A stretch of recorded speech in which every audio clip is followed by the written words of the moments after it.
Allowing nothing to stand in his way, Isambard Kingdom Brunel built across gorges, tunneled under rivers and through hills to construct railway lines, stations, bridges, viaducts, and docks.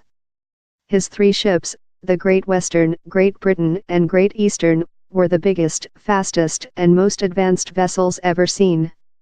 Yet the man who built the Clifton Suspension Bridge and the Great Western Railway was plagued by self-doubt, particularly when it came to his diminutive stature. Rian Tritton, the director of a new museum that celebrates the life of the renowned engineer, has selected some of the most illuminating of the thousands of items, which include previously unseen exhibits, on display at the Being Brunel attraction. Brunel's school report of 1821 shows he was a precociously talented child, of whom the teachers at the Institute of M.R. Masson in Paris had great expectations. Behind Brunel's early promise was the steely will of his French-born engineer father Sir Marc Brunel, who was determined his only son would follow in his footsteps. "I don't think it is unreasonable to say that without Sir Marc Brunel there wouldn't be the Isambard Kingdom Brunel we know today," said Ms. Tritton.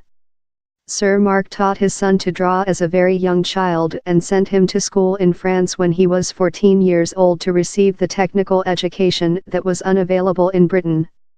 His teacher reported that Brunel's behavior was beyond reproach and he excelled in German, maths and drawing.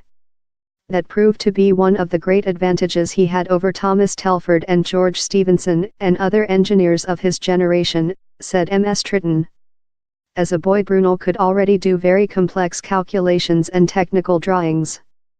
In 1822, at the age of 16, Brunel returned to England to work as an engineer with his father. He desperately sought affirmation through his work, craving public approval rather than fame. In his locked diaries he described how he cared very much about his physical stature.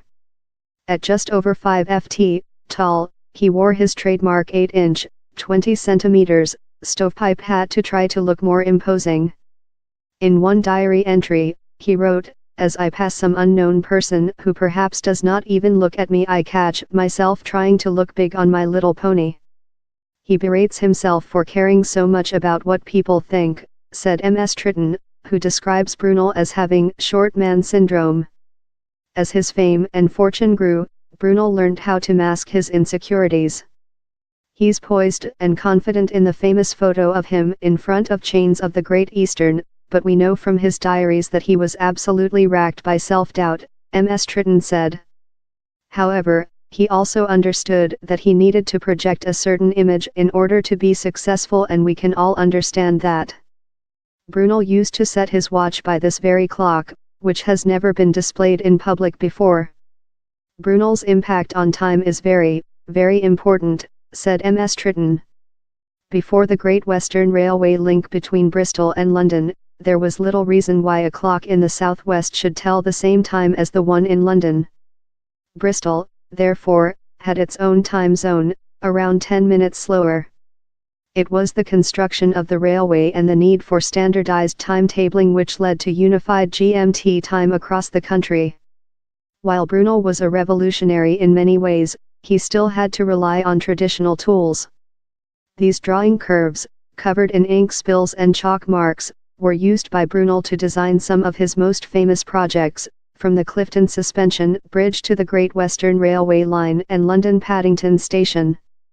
They were absolutely crucial to Brunel's ability to do his job. Everything had to be done manually, and it was critical for Brunel to have precise tools, said Ms. Tritton. Drawing curves were still being used in design offices across the world more than 100 years after Brunel's death, although in the second half of the 20th century computer-aided design, CAD, revolutionized architectural and engineering practices. Brunel wouldn't be Brunel without his famous cigar. A workaholic, regularly putting in 20-hour days, Brunel puffed his way through more than 40 cigars a day, which he carried with him in this black leather case. Stamped Athenaeum Club Pall Mall. The case, which when opened still contained a partly smoked cigar, says much more about him than his passion for tobacco. Hawking's warnings, what he predicted for the future: the youngsters keeping traditional trades alive, the Quaker dwarf who fought slavery, a consummate networker, Brunel spent a lot of time at the Athenaeum Club, close to his London offices. There he courted the great and the good of London society to back his ambitious projects, which needed vast amounts of capital.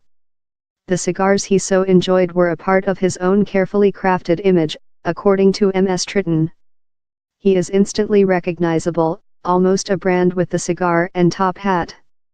In a lineup of other 19th-century engineers, who could recognize Stevenson or Telford, everybody would know Brunel. As well as demonstrating the process he went through as he planned his great works, Brunel's sketchbooks also offer a snapshot of his playful side. What is really striking about these sketchbooks is the number of ways that Brunel is downloading his vision on that page, said M.S. Tritton. There are little doodles throughout his work, that little moment when you stop what you're doing and let your mind wander. It's very human. Expressing himself on paper was something Brunel learned from his father, and they corresponded regularly, writing loving letters containing lots of sketches. They had a close and affectionate relationship, and his father was one of the really great sources of strength to Brunel, said M.S. Tritton. Sir Mark supported him through the ups and downs of his engineering career, and, when Isambard lost a competition to build the Clifton Suspension Bridge in 1829, the elder Brunel sent his son a letter with a fanciful design for the bridge, ambitiously addressing it to Sir Isambard Kingdom Brunel. Although the son was never knighted, the father became Sir Mark in 1841. His belief in his son paid off. Brunel went on to resubmit his designs for the bridge, winning the contract in 1831. By the 1850s, the stress of managing his mammoth projects was beginning to show. Brunel was put under pressure to hold a successful public launch for the Great Eastern. At the time, it was the biggest ship ever built, and his financial backers were panicking. Against Brunel's will, and in an early bid to recoup some of the investors' cash, 4,000 tickets were sold to people wishing to attend the launch of the vessel. As a perfectionist, Brunel could not face any possibility of his carefully crafted public image slipping, especially at such a crucial moment. He preferred a silent launch for his projects with no spectators at all, and wrote in his diary that the sale of tickets for the unveiling of the Great Eastern, in 1857, was cruel and it was wrong.